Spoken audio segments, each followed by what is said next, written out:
Hi, today is October 7th and 2021, and I have Yvonne Yancy with me, right? And I would like to introduce her shortly.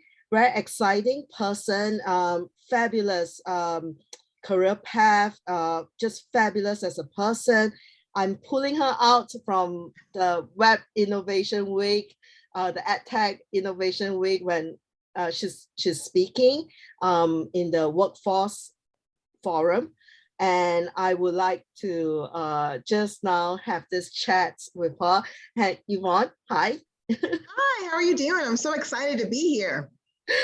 Yeah, I just want to first invite you to maybe to share with us about you yourself, as a person, your career path, because it's a really like exciting. You are moving almost in all areas about regarding workforce development, and clearly your passion, your work is shining through. So do you want to share a bit about your career path, how you move forward in this complicated workforce development? Exactly. Sure. Thank you for inviting me to talk about this. I started off my career, I've always been in human resources.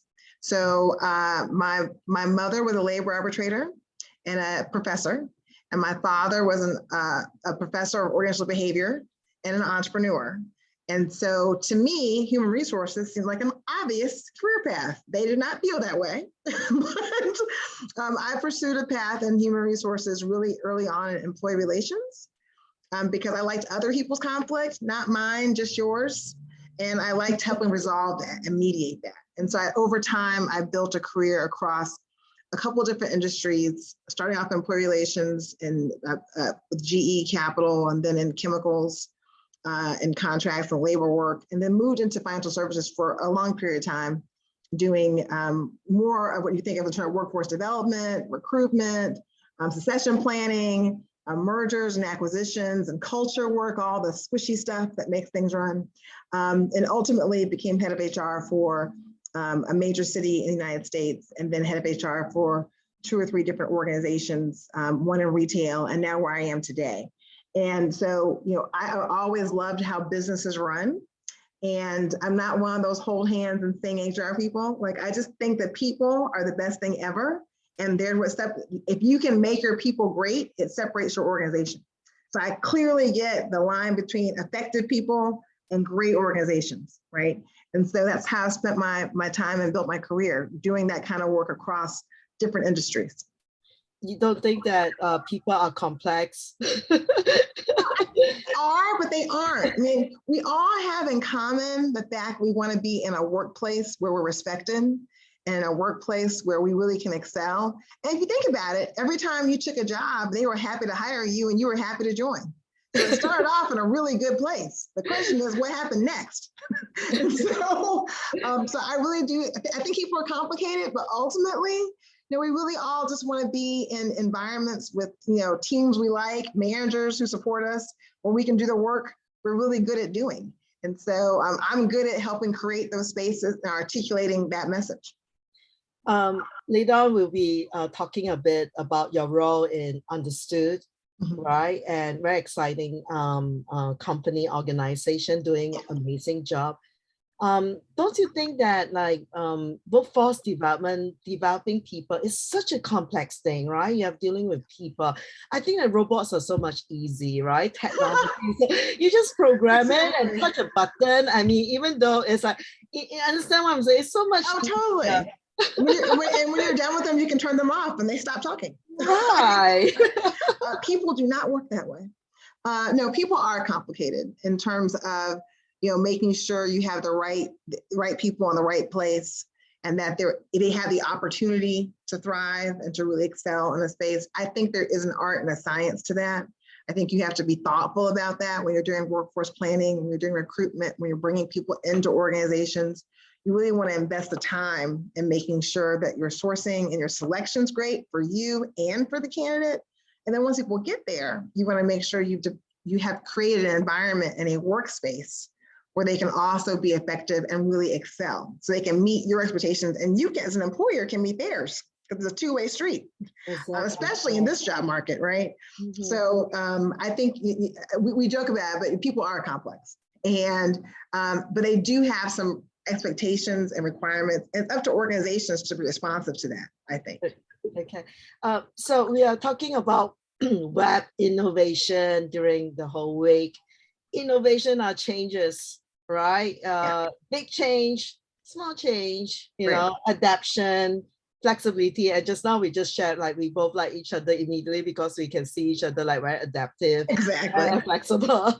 All right. So how do you morph yourself? Like how do you see workforce in your career? Like how you deal with all this different aspect for innovation changes? Yeah. I think, you know, I've been fortunate that I've worked a lot of places that were in the middle of change. It wasn't always because they signed up for it. Sometimes it was because the industry was in distress or because the world was changing and they had to change with it. But you have to be flexible in the workplace. And that's a really important skill set that I think anyone needs to build if they're going to have successful, thriving careers, because nothing is static. I remember early in my career, forever ago, when we used to have video conference rooms and you couldn't talk to people across the world and we didn't text and we used Excel spreadsheets for things. And you learned how to use systems and other new tools that really changed how we work. And I think COVID and sort of the global pandemic and the consequence of that has really forced all of us to be flexible in how we work, right? And so I think there's been lots of innovation, thankfully, around how we connect with people, how we engage, how we learn and develop. We're talking in this web chat, which is fabulous. I'm in Atlanta, you're in New York. You know, these are things that wouldn't have happened before. And so you have to embrace that. And I think the organizations who adapt and who create those flexible tools are the ones that really are going to excel. And I think people within your organization, that's really where you get your innovation from. They're the ones with the great ideas, they're the ones who push you forward. And you spend a lot of time hiring them. You want to harness what they give you when they show up. We'll be talking a bit. I like to hear your views about diversity, equity, and inclusion. But first of all, I want to get to know you a bit more, Yvonne. So I'd like to ask about your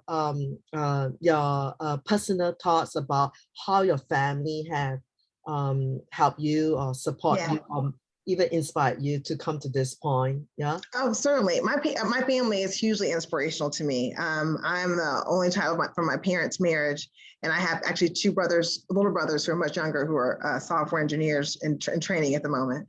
But my parents really are my North Star in a lot of ways, and my grandparents were, because we have a very close-knit family. I'm an only child. My mom is a retired college president. She was president of 2 historically Black colleges. But she was a professor at Georgia Tech when I was growing up. And my dad founded 2 schools of management. He's a founding dean for 2 schools of management in the state system of Georgia. But really, he's an entrepreneur. His PhD was his backup plan.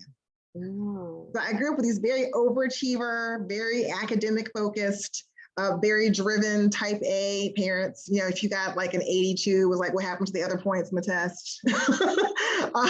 And you chose the most complex job of all. They were hugely inspirational to me, though. I did rebel a bit. I was supposed to go to law school. They had great visions of me going into academia, perhaps, and getting a PhD and doing all those great things. And I had no interest in that.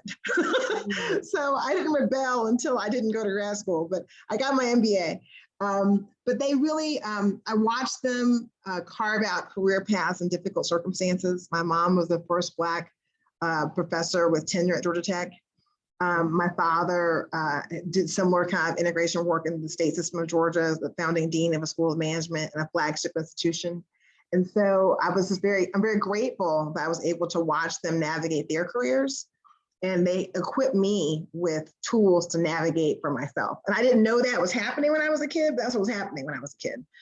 So they're hugely inspirational to me, and they still are. And they're my biggest cheerleaders. And I'm going to send them the link to this interview. They'll be very excited. All right.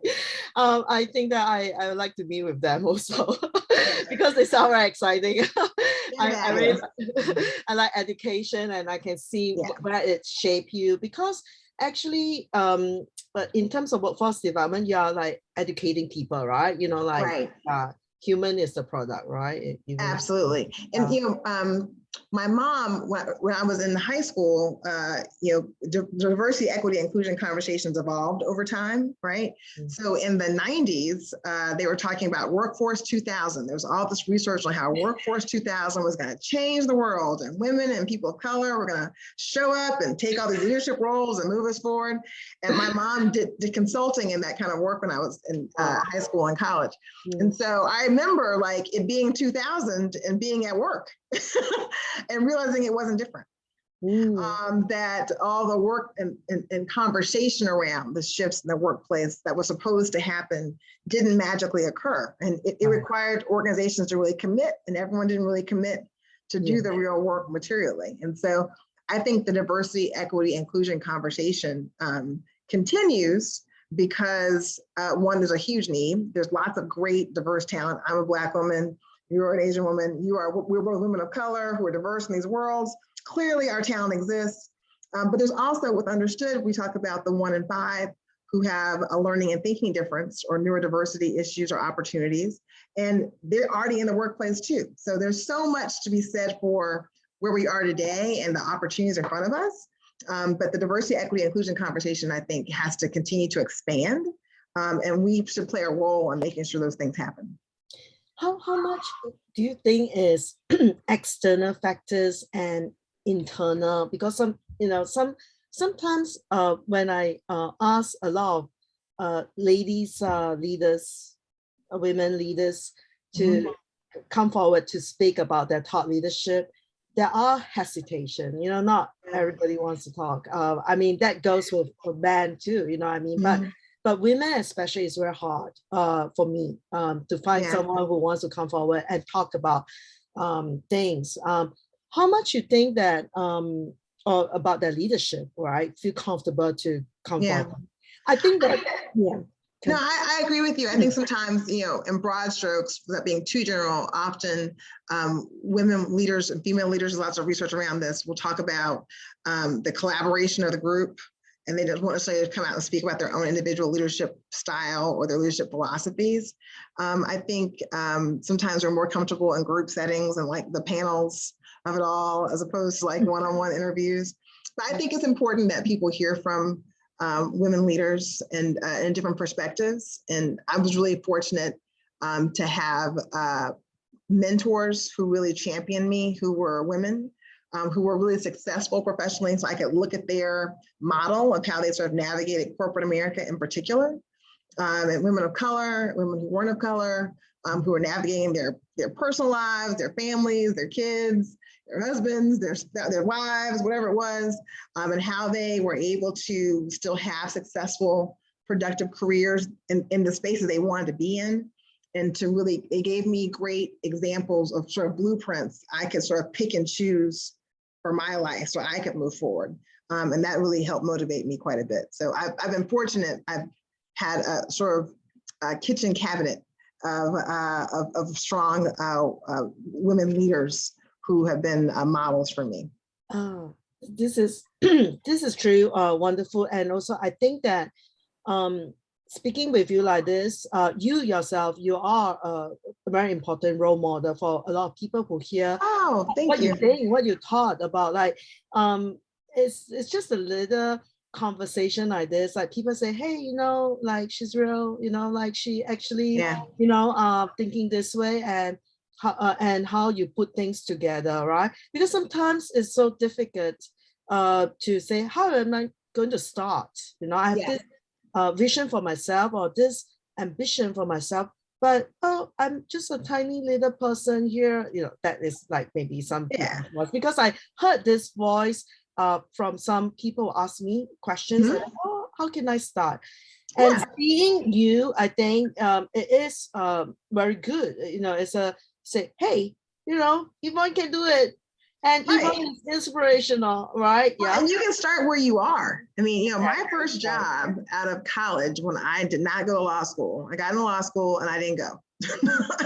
My first job was as a coordinator for a director of employee relations at Georgia Tech, where I was like a glorified admin and coordinator and administrator. I learned an awful lot about employment practices, the equal employment opportunity, the EEOC process. I mean, I got all sorts of data out of that process, experience out of that job.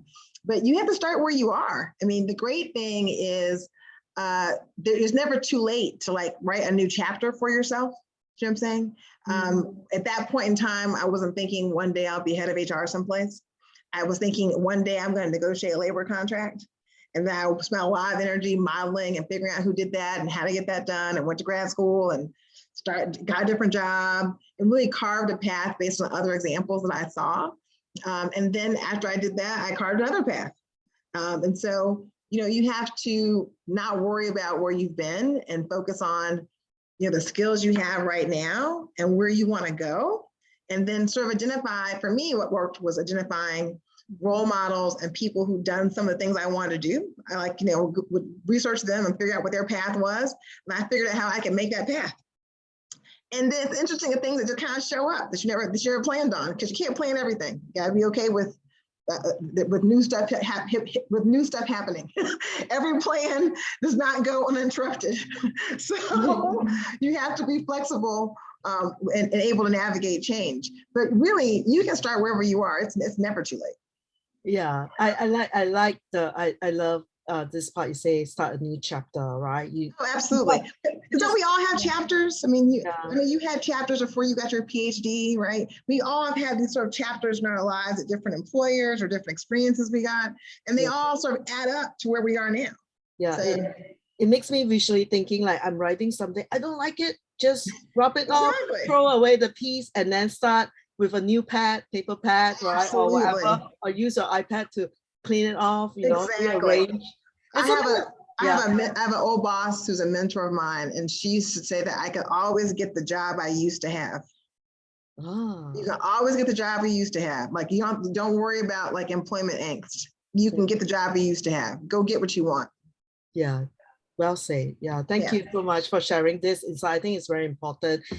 So just going into Understood, I know that they are very excited to have you there. And how do you want to see in the what you want to bring forth for Understood, and why is it important? You know, some of the work. So Understood for All is a social impact organization, and we're focused on helping the 1 in 5 people in the world, really, who have a learning and thinking difference. And this is everything from ADHD to autism to everything in between.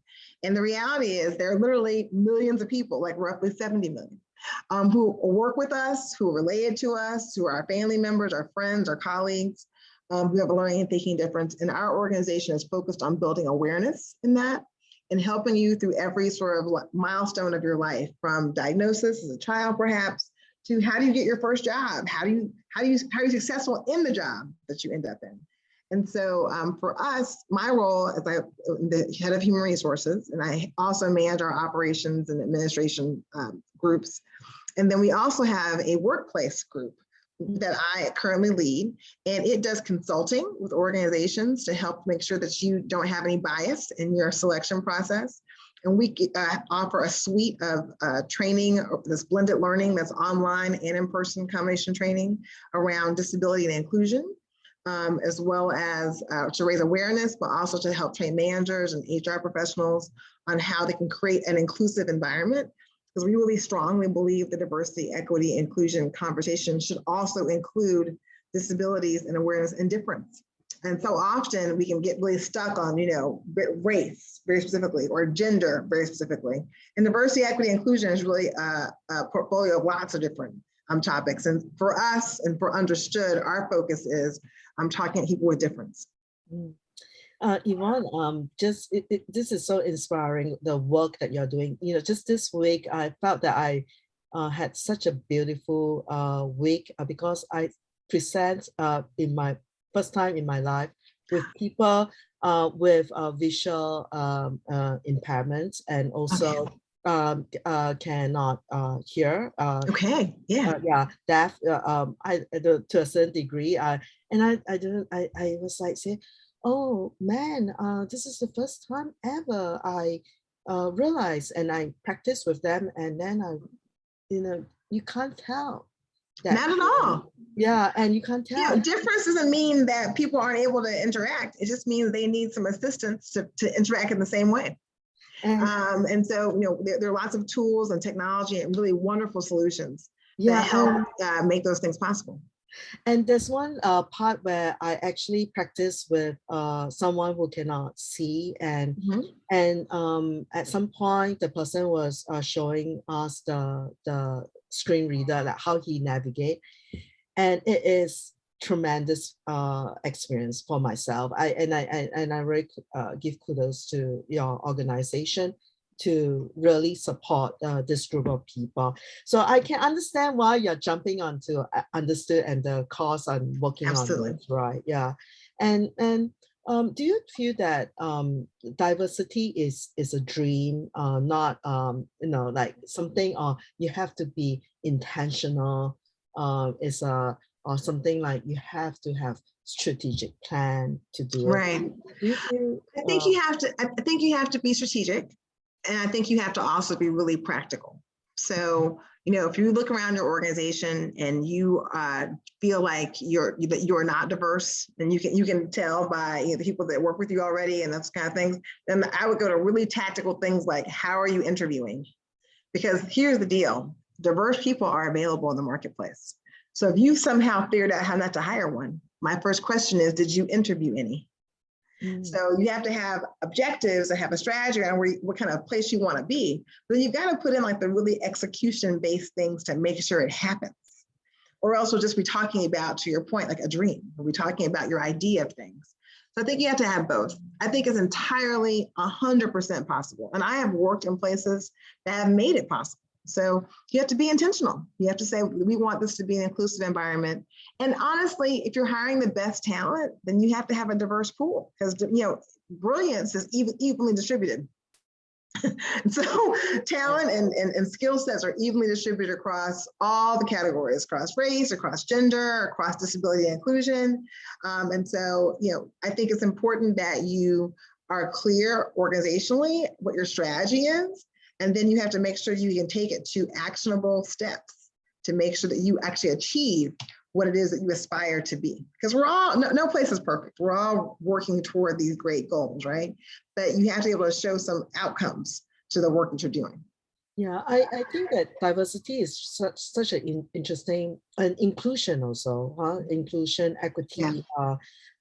It's a very interesting concept, because sometimes the naked eyes, you cannot really see, That's right. Now we talk about those, right? A perfectly normal looking person, or and the way we think, and like how you create a diverse culture, right? There are lots of invisible differences that you can't put your finger on because they're invisible, and that's okay. Yeah. But you want to have a place where where people with difference can in fact really add value for you. You're missing out on something, right? And you have those people in your workplace. Yeah, and so I'm just intrigued by this, right? Because it's like it is a science and an art in some way, right? Yeah, and sometimes when you turn on the news media, you're like, it's like kind of black and white in terms of diversity, inclusion, equity, but it's not. It's really not. Because, so it's like sometimes I feel like the thing that I'm reading is not really the true portrayal of what we are experiencing or what we should be doing. You know what I mean? Right. Yeah. I do. It can be very easy for people to pigeonhole or narrowly define the conversation. I think it's up to us to expand it and to make it reflect the world we're really living in, which is, more than kind of the traditional race conversation. That conversation is important, and we should have it. But there's certainly other conversations that have a similar footing, and they should not be disregarded. Yeah, definitely. I'm so happy that I got a chance to chat with you and like record like this, and you just I just love talking with you. And tomorrow we are going to have the workforce forum, I'm and excited. yeah, I'm not going to spoil the fun for us, because we're going to have the forum. We're going to talk about the digital workforce, the Right. development. So I can't wait to hear your views, and I again appreciate Yvonne for this one-on-one chat. Thank you so much.